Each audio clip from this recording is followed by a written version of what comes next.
Closer look at the top political headlines this week. Joining us, our Deputy Political Director, Averi Harper, and ABC White House correspondent, MaryAlice Parks. Welcome back to you both. Good morning. Good morning. Okay, so let's talk about the president's speech in Normandy. Okay, he was celebrating democracy, of course, and talking about the need to fight for it. How's that resonating?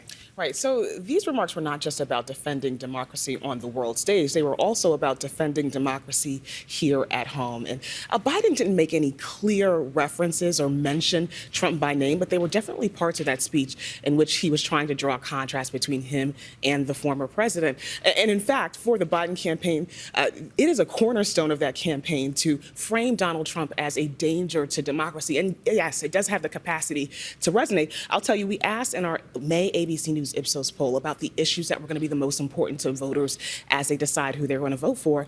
And the notion of protecting democracy, 76% said protecting democracy was going to be important to them. The only issues, 76. The only issues that ranked higher were economy, inflation, crime, and safety. Wow. All right, and coming back home to another topic here, MaryAlice, President Biden took executive action this week, essentially shutting down the southern border to most asylum seekers. What are the political implications on this? Yeah, I mean, this was a huge move. I mean, make no mistake, this is going to impact thousands of people. Basically, you won't be able to claim asylum if you don't cross at one of those actual ports of entry. You know, I spoke with Biden's former head of border policy there at the White House. She did want to underscore the fact that you will still, migrants will still be able to get protections of asylum if they make an appointment and cross at the border. They're still going to process about 1,500 people, 1,500 cases a day. That's a pretty big difference between what Trump tried to do when he really tried to just cut off the right to seek asylum altogether. Look, I think that there are some moderates, some independents who are going to like that Biden did something, especially when Republicans walked away from that deal. But it's not like he's winning Republicans over on this issue. And he does risk alienating some progressives. We saw even progressive members of Congress saying that they thought this just went too far.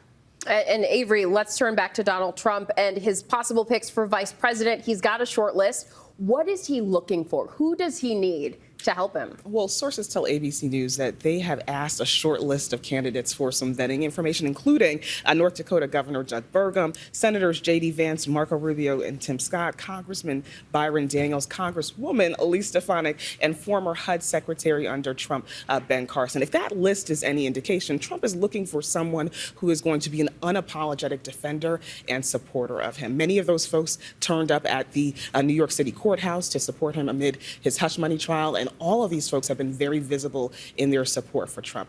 Trump says that he is going to make that decision and announce his pick during the RNC convention. Time is ticking. That happens in just about 5 weeks. It's really interesting that 3 of those candidates were black men, and that Trump has been, critics have accused him of being racist in the past. So that is very interesting to watch. Yeah, a lot of people are going to watch that. Also, a lot of people are watching, MaryAlice, what happened with Senate Republicans. They blocked legislation that Democrats say was designed to protect women's access to contraception, arguing that the bill was just a political stunt. Yeah. Absolutely. Sorry, I cut you off here, but I think it was, people are talking about this when it's interesting, right? Access to contraception.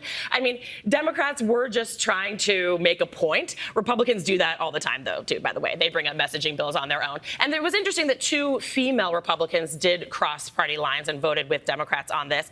I mean, look, it was just a few weeks ago that former President Trump made a comment in an interview that he was looking at ways to restrict contraception. He walked that back, but Democrats point to what happened in Alabama when that judge threw access to IVF up in the air. In Virginia, we saw the governor veto a bill that had to do with contraception. So Democrats are saying, look, without national legislation, without national protections, what could happen to access to contraception, Plan B, IVF? They say that there needs to be national laws, and they're going to keep bringing these kinds of bills to the floor, including next week when they're going to bring a bill about protecting IVF. But Republicans are likely going to block that one as well. Okay. MaryAlice Parks, Averi Harper, as always, thank you so much. We appreciate it.